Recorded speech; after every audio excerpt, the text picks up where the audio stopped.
Haleluya, shalom shalom. Yesu nashimwe cyane bene data. Muraho neza mwese abo Yesu yagira ubuntu. Mbaye ikaze na karibu ku Uwana TV. Ikaze cyane.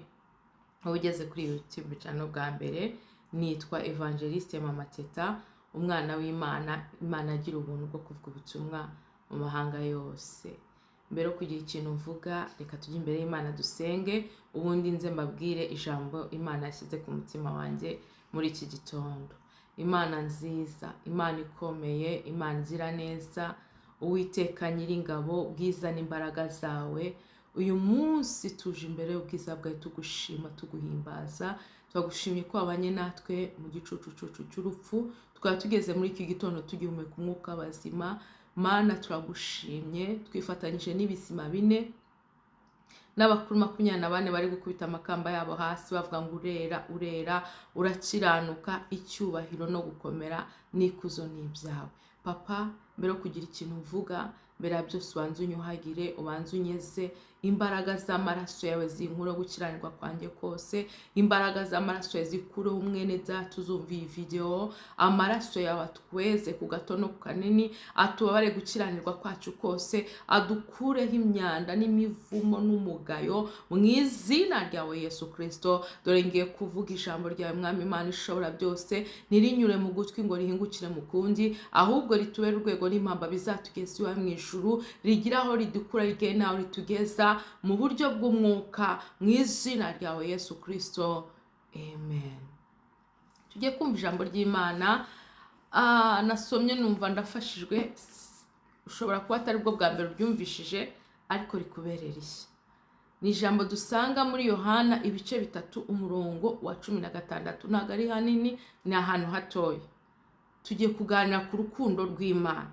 Urukundo Imana yadukunze tutari beza, urukundo Imana yadukunze tudakwiriye. Imana iradukunda, idukura mu magana menshi y'abanyabyaha, iratwiyegereza. Imana ishimwe. Reka dusome mu izina rya Yesu Kristo ngo kuko Imana yakunze abari mu isi cyane, byatumye itanga umwana wayo w'ikinege, kugira ngo umwizera wese atarimbuka, ahubwo ahabwe ubugingo buhoraho. Imana ishimwe cyane. Haleluya. Kuko Imana yadukunze twebwe twari turi mu isi, yaradukunze, iratureba. Mu itangiro ry'imirimo yaravuze ngo mureke tureme umuntu agira ishusho nk'iyacu, ase nkatwe. Haleluya. Imana imaze kuturema, haleluya, habayo igikorwa cyuko Satani yashutse Eva kashuka Adamu. Imana izana ikintu cyitwa, yari yarabaruriye, yaravuga ati nimurya kuri iri tunda no gupfa muzapfa. Haleluya. Yari yarabibwiye Adamu arabifite mu mutima we. Eva, Imana isinziriza umugabo we, imukura mu rubavu rwe. Imaze kubikora, Adamu yari ari gukorera ingobyi, Eva yatembereye mu ngobyi, ahura n'umuntu, navuga n'umuntu sinzi, icyaremwe cyitwa Satani, Rusoferi, kiramwoshya ati harya Imana yaravuze ngo. Ariko Imana yari ifite plan B.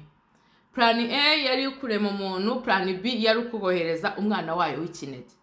Imana mwene data naje kubwira, Imana yadukunze kuruta ibindi byose. Abamarayika mu ijuru, ibyaremwe bituye iyo mu ijuru, bifite amatsiko yo kuzabona njyewe nawe dukandagiye mu ijuru. Amen. Rero Imana yafashe umwana wayo umwe w'ikinege, iramuduha, iramutanga kugira ngo abambwe ku bwanjye nawe. No mwene data, Imana yaducunguje amaraso y'igiciro y'umwana we. Ibitambo by'ihene, iby'intama, umukobwa wa Yefuta n'ibindi byose ntago byaducungwe, ntibyari no kuducungura. Haleluya. Ariko habonetse igitambo, aricyo Yesu Kristo.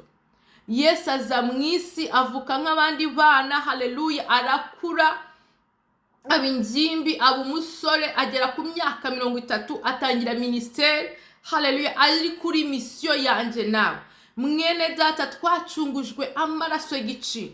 Iri jambo ravuze ngo kuko Imana yadukunze, byatumye itanga umwana wayo w'ikinege. Bene data, hari twebwe dufite abana benshi. Haleluya. Wowe ushobora kuba ufite umwe, ngaho ibaze nanjye nibaze, mu bana Imana yaduhaye ninde watanga ngo nabambirwe isi?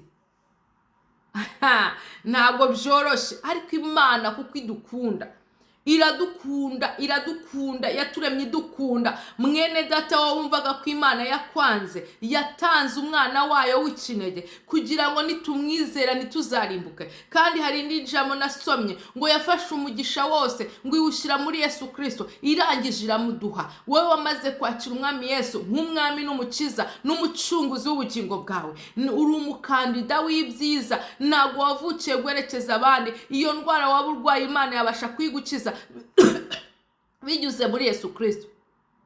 Uyu mwanya warubyukanye ibibazo, warubyukanye inimba, warubyukanye agahinda, wumvaga byagucanze, ariko subizwamo ibyiringiro, subizwamo imbaraga. Imana igufiteho umugambi, yo yatanze umwana wayo w'ikinege kugira ngo numwizera ntuzarimbuke, ahubwo uzahabwe ubugingo buhoraho. Nimbi uri umukandida w'ibyiza, uri umukandida w'ijuru, n'iby'isi uzabibona. Mwene data, ikibazo si uko Imana itabiguha, ahubwo ni isa yawe itaragera. Petero umunsi umwe yabajije Yesu ati ariko Yesu, twasize ubwato, dusiga abana, dusiga abagore, dusiga umuryango, turagukurikira. Ngo Yesu arababwiye ngo ndagiye nzagaruka bajyana. Petero aravuga ati twasize byose, twebwe uzaduhemba iki?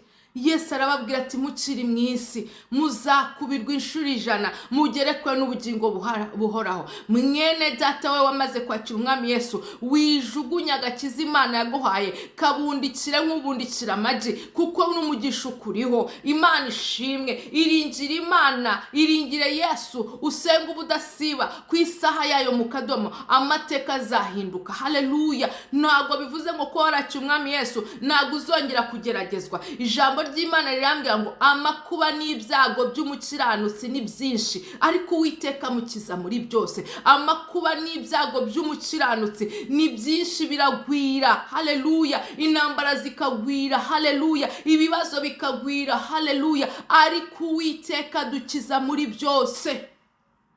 Garuka wowe warugiye, garukira mwami Yesu Kristo. Imana yatanze umwana wayo w'ikinege kugira ngo numwizera utazarimbuka, ahubwo uzahabwa ubugingo buhoraho. Ntabwo uzahabwa ubugingo buhoraho gusa, uzabuhabwana n'umugisha wose w'ibyo wifuza. Haleluya! Mu bikari by'Uwiteka harimo impano nyinshi, harimo abagore beza, harimo abagabo beza, harimo abakobwa beza, harimo abamama beza, harimo umugisha, harimo amazu, harimo imodoka. Yesu yaratubwiye ngo simbasize nk'imfubyi, nzabohereza umufasha. Igihe wananiwe gusenga, igihe ubona byagucanze, hamagara Mwuka Wera. Mwuka Wera ntukamusige, niwe mufasha, niwe udushoboza, niwe uzatujyoboza kugeza ku munota wa nyuma.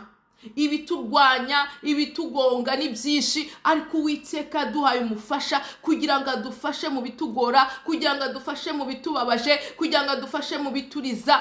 Humura mwene data, nimba Imana yaratanze umwana wayo w'ikinege, ntabwo ufite ububasha, nta bushobozi, nta bubasha afite ku bana bawe, nta bubasha afite ku rugo rwawe, nta bubasha afite ku mugabo wawe, nta bubasha afite mu kazi kawe, nta bubasha afite mu gihugu cyawe. Humura, kuko Imana yadukunze byatumye itanga umwana wayo w'ikinege kugira ngo nitumwizera tutazarimbuka, ahubwo tuzahabwa ubugingo buhoraho. Imbaraga z'Imana zibe ku buzima bwacu. Amaraso ya Yesu ajya dutwikira, amaraso ya Yesu ajya twikira amasengesho dusenga, amaraso ya Yesu Kristo ajya twikira abana bacu, amaraso ya Yesu Kristo. Kumva nkubwire, Imana ngo itubonye amaraso y'umwana wayo Yesu Kristo itwita abakiranutsi. Ntago dukiranuka kubw'imirimo myiza, ntago dukiranuka kuko tuzi gusenga, ntago dukiranuka kuko tuzi kuvuga cyane. Imana iyitubonyeho imbaraga z'amaraso ya Yesu Kristo itwita abanyamugisha, itwita abakiranutsi, itwita bayo. Imana turabi Uwiteka binyuze mu maraso Yesu Kristo.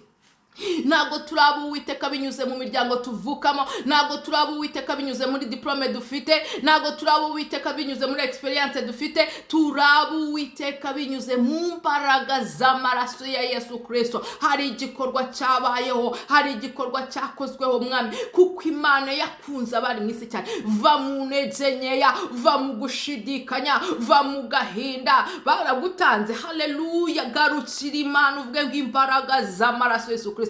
Umuro w'Imana, izera Imana, izera imbaraga ziri mu maraso Yesu Kristo, izera imbaraga zakuzura, izera imbaraga zakurokora, izera imbaraga zakuzingura, izera imbaraga zagutabara. Nta zindi vuga, ni imbaraga z'amaraso ya Yesu Kristo, imbaraga z'ubutsinzi, imbaraga z'ububasha, imbaraga zizadukura mu rupfu zikatugeza mu buzima buzima. Oh, haleluya, Imana ishimwe. Iyo yakunze twebwe turi mu isi, yakunze tudakundika, yadukunze ntacyo tuyihaye, yaduhaye agakiza kubw'ubuntu bwayo. Bene data, cyane ntitwari ubwoko, twabaye ubwoko kubw'imbaraga z'uwamennye amaraso, ataraye ihene, ataraye umukobwa wa Yefuta, araye umwana w'Imana Yesu Kristo. Haleluya, zamura ijwi ryawe ushima Imana ko wabaye umukandida. Nawe utaracira umwami Yesu Kristo, vuga ngo mwami Yesu Kristo. Haleluya,